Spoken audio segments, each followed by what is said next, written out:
Welcome, everybody. So today we will talk about Immunotec and Immunocal. So Dr. Gutman, thank you for joining us today. Thank you very much, Lucien, for inviting me to this call. So I understand that this uh, will be watched by many health professionals, and so I will be directing this mostly to the audience of other doctors. As you may know, Immunical is classified as a natural product, but as you will see, we have done extensive research in this substance. So if anybody is looking for more information, there's my Facebook page and there's a YouTube channel, and you will find many articles and many videos on Immunocal and on glutathione there if you want more information. So let me start off by asking you all, and this pertains to a study done on American adults, but I'm sure this applies to most countries that you're from. What percentage of adults take advantage of complementary or alternative medicine?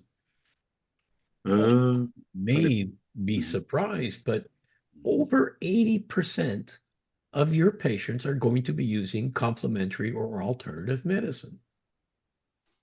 Actually, there is.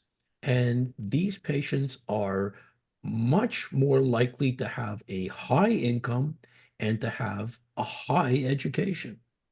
Now, of course, you as doctors uh, will have a certain bias against um, alternative medicine. It is underregulated. There are false and misleading claims. There's a lack of standardization. There's potential interactions with other medications and much more. But that doesn't matter because your patients are going to use complementary and alternative medicine anyways. Well, there are three solutions for you and your patients and researchers to accept natural supplements into your practice. There are three ways to do that. The first way is through research. The second way is through research. And you may have guessed the third way, again, research. The only way that nutritional supplements will be completely accepted by conventional medicine is if they're put through the same testing and research and standardization that we see with our pharmaceutical drugs. I'm going to look much more carefully at the research done on glutathione and on Immunocal. Donc, je vais vous montrer ce qui a été fait comme recherche sur le glutathion et sur Immunocal.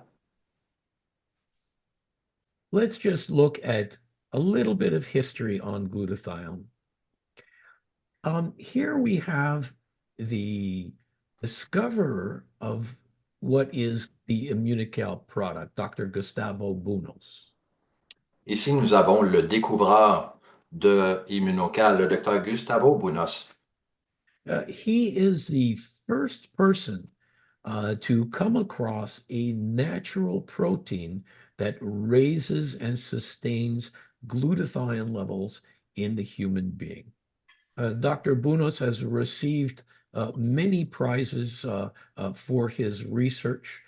He was acknowledged by the Canadian Research Institute as a for his lifetime research award.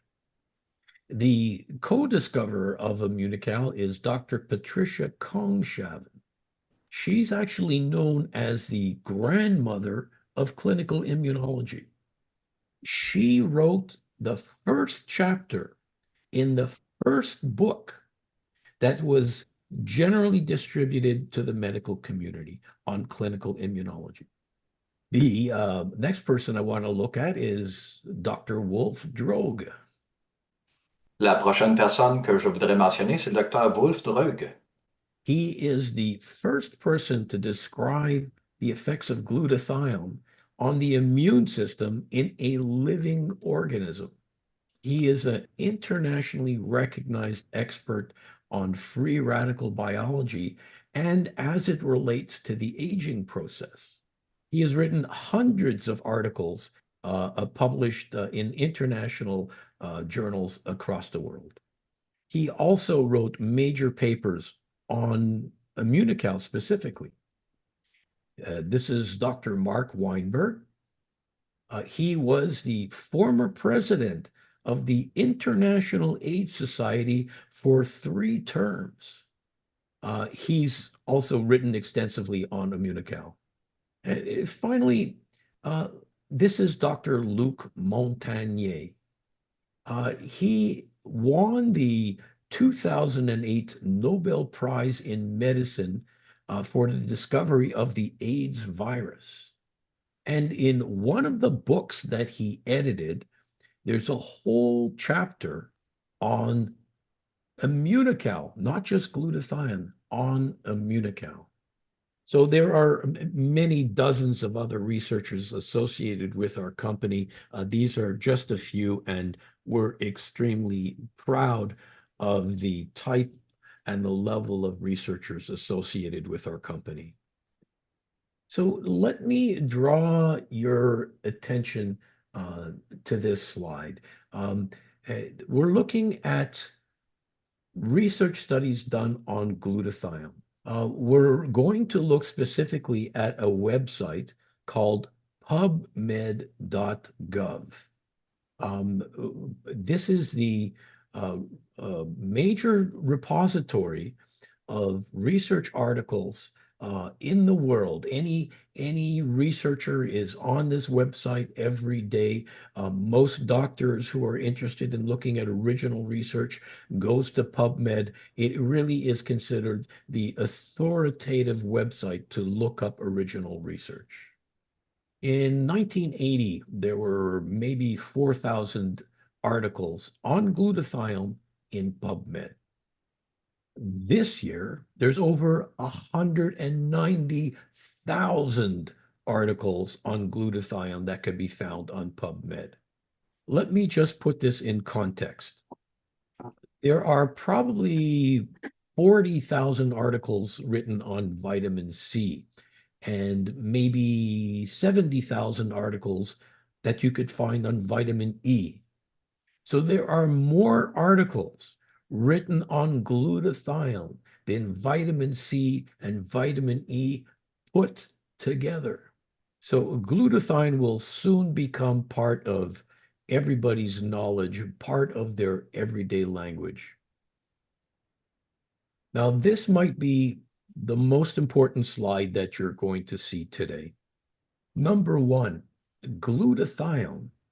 If you eat glutathione, it will not raise your body's glutathione.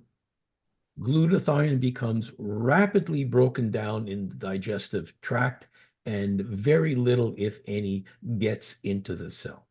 Now, glutathione already exists in all of your cells, and glutathione is manufactured in all of your cells.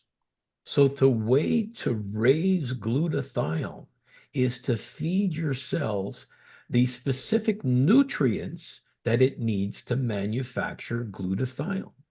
And we call these glutathione precursors. So glutathione levels in the body can only be raised by eating glutathione precursors. I draw your attention to these two books from America. In the United States, there's a major publication called the PDR, or Physician's Desk Reference. In Canada, we have a similar book called a CPS, or Compendium of Pharmaceuticals and Specialties. Now, one of these books will sit on the desk of every single doctor and every single pharmacist in North America. And what these books contain are all pharmaceuticals that a doctor can prescribe for their patients. But there's one substance in the book that is not a pharmaceutical, it's a natural product called Immunocal. And if you look up glutathione precursors, you'll find one of two substances. One of them, which I'm sure you've heard of, is NAC or N-acetylcysteine. And those of you who have used it, particularly at therapeutic doses, knows that it has potential side effects, such as nausea, vomiting, and other gastrointestinal side effects. It also has a short half-life, somewhere between 3 and 4 hours. So in order to maintain steady glutathione levels, NAC would need to be taken 3 or 4 times a day. And if you felt sick the first time you took it, you're going to feel 4 times as sick the fourth time you take it. Finally, the effects of NAC wear off after a few weeks. You end up building free cysteine in the blood, something we call hypercystinemia. And this is actually a pro-oxidant state, which is exactly what you don't want to have. The other glutathione precursor that you'll find in these books is Immunocal, and described as a glutathione precursor. Immunocal provides the richest source of natural glutathione precursors. We can look at the roles of glutathione in the cell. We could talk about 20 or even 30 different rules, but for the sake of time, let's keep this simple. Think of glutathione. What a great idea. And what do the letters IDEA stand for? I stands for the immune system. D stands for detoxification. E for energy. And A for antioxidant. Let's look at these in turn. I tell the general public to view glutathione literally as food for the immune system. People who are low in glutathione are immunocompromised. For example, the classic immunocompromised disease, AIDS, is by definition a glutathione deficiency disease. But you will also find glutathione deficiency in any major infection, whether it's hepatitis, other viruses, or bacterial infection. These all suffer from glutathione deficiency. People who raise their glutathione levels have a chance of having optimized their immune function.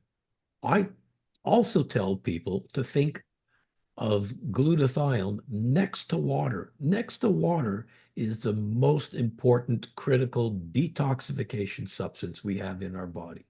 Now, many of you have used, for example, NAC for the detoxification of a paracetamol or acetaminophen overdose.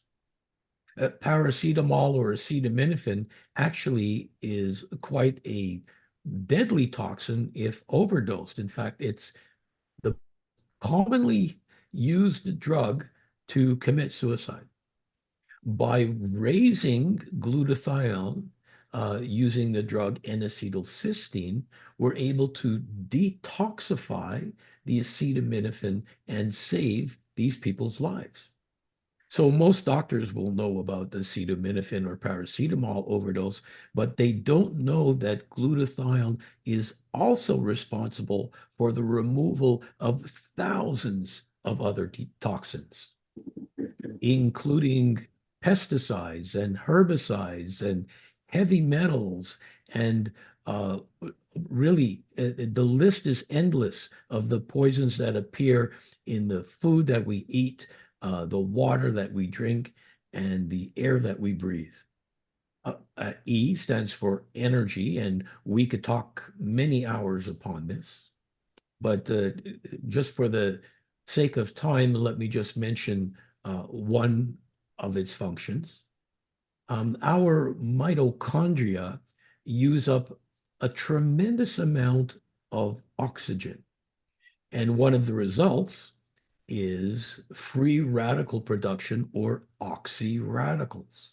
These oxyradicals will actually slow down the function of the mitochondria. And a steady supply of glutathione is what gets rid of these free radicals in the mitochondria. The mitochondria would literally burn up were it not for a consistent flow of glutathione. And finally, A for antioxidant. Glutathione is referred to as the master antioxidant. Now, why use a term like master antioxidant? It sounds like a marketing term, but it's actually quite an accurate term. We know of between 2,000 and 4,000 different antioxidant substances. None of these antioxidants can work properly without the presence of glutathione. Glutathione recharges these antioxidants. Glutathione recycles these antioxidants. And if you think of antioxidants like working as a bunch of gears in a clock, well, a clock requires a spring, and the spring that is driving the whole antioxidant process is glutathione. Now, the problem is that we lose glutathione daily. There are many drugs that lower glutathione. Our poor diet contributes to glutathione deficiency. Injury, trauma, burns, stress, infection is absolutely correlated with dropping glutathione levels. Les infections sont vraiment répertoriées comme diminuant le niveau de glutathion. We mentioned toxins in the environment, but one thing that you're all suffering from, and I hope you continue to suffer from this, is the aging process. Glutathione levels drop with the aging process. So glutathione replenishment becomes absolutely critical. Let's just look at a few interesting studies. So I mentioned that glutathione levels fall as we age. And here it's demonstrated on this graph. So what's unusual about this graph? We see that if we measure glutathione levels in people who are like 100 years or so, they actually have near normal glutathione levels. The question is, why? They have high glutathione levels. That's the reason why they're 100 years old. They have the ability to maintain good glutathione levels so that their friends and their enemies have been selected out of the population. This is natural selection at its finest. Now let's look at glutathione levels and levels of health. This is a study that was done many years ago in a geriatric population. They looked at glutathione levels in young people. You see that in the blue bar. And they compared it to glutathione levels in what we called the healthy elderly. So these are healthy older people that only visited their doctor when they needed to. The yellow bar are older people that had to visit their doctor on a regular basis to get their blood pressure checked, to get their medication refilled. And finally, the red bar were older people that were hospitalized. We see a perfect correlation with glutathione levels and their level of health. Let's move on to some Immunocal studies. This is a study that we recently did looking at the use of Immunocal in autism.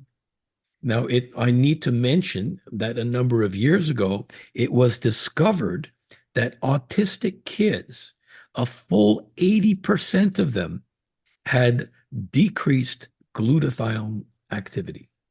So I won't get into the mechanics of why low glutathione levels contributes to autism, but it's important for you to know that autistic kids are glutathione deficient.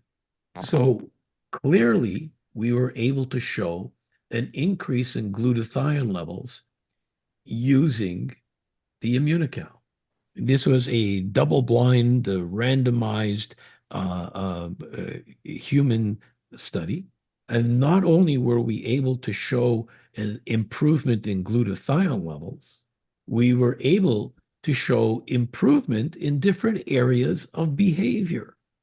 These kids were communicating better, they were socializing better, and many other measurements. And what this study led to was a patent application that was approved for Immunocal as a treatment for autistic spectrum disorder. So I'm sorry, it says here patents pending. This patent was actually approved a number of months ago. Other patents that we're applying for is for Immunocal in the treatment of neuropsychiatric or neurodegenerative disorders. We're talking about Parkinson's, we're talking about Alzheimer's. There's another patent that we're expecting approval soon, and that's for the treatment of traumatic brain injury. Immunocal has close to 80 international patents. Here's a patent for the treatment of HIV/AIDS patients. Here's a patent that we received for Immunocal as an anti-cancer composition, a natural product that has a patent as a chemotherapy. Let's just look at one of the studies that we did in cancer to get this patent. You could see by the title itself that we were successful in reversing weight loss in lung cancer. These were terminal patients. We were witnessing what we call cachexia or muscle loss in these patients, which define them as terminal. And these patients at the same time were receiving either chemotherapy or radiotherapy. Here we see the improvement in body weight and body cell mass. This was the first time that a nutritional intervention was able to reverse cachexia or muscle loss. This was only previously able to be done with the use of steroid medication. We also looked at different quality of life measurements. These patients were less anxious. They had better appetite. They were less depressed. And of course, you're going to ask, did these patients live longer?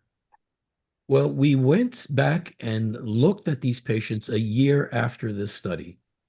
50% of the placebo group had died. A full 80% of the people taking Immunocal were still alive. Well, we could talk about many more studies that we have published on Immunocal.